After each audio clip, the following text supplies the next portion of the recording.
নমস্কার, আমি এখানে বানাবো চাল পটল। তার জন্য আমি এখানে এক বাটি গোবিন্দভোগ চাল নিয়েছি। 5 মিনিট জলে ভিজিয়ে রাখার পরে চালটা ছেঁকে আমি রেখে দেবো 10 থেকে 15 মিনিট। তারপরে কড়াইতে 2 চামচ ঘি দিয়ে কাজু বাদাম আর কিশমিশ এখানে ভেজে আমি তুলে নেব। এবার এই ঘির মধ্যে আর একটু সরষের তেল দিয়ে আমি পটল আর আলু নুন হলুদ মাখিয়ে রেখেছিলাম 5-7 মিনিট, সেটা এবার ভাজতে থাকবো।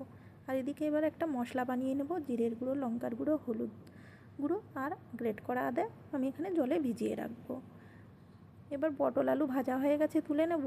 এবার ওই ঘি তেলে আমি গোটা গরম মশলা থেতো করে দিয়েছি আর 2টো তেজপাতা দিয়ে এবার ভিজানো মশলাটা দিয়ে নুন আর চিনি দিয়ে নাড়াচাড়া করে নেব যতক্ষণ না সেন্ট বেরোয়। এবার চাল, পটল আলু আর কাজু বাদাম দিয়ে আর 1 মিনিট নাড়াচাড়া দিয়ে তারপর এদিকে আমি গরম জল করে নিয়েছি। যেহেতু 1 বাটি চাল, এর মধ্যে আমি 3 বাটি গরম জল দিয়ে মিডিয়াম আঁচে দেবো, দিয়ে আমি ঢেকে দেবো 10 থেকে 15 মিনিট। এবার দিলেই রেডি, জলটা শুকিয়ে এসছে, রেডি চাল পটল। হরে কৃষ্ণ।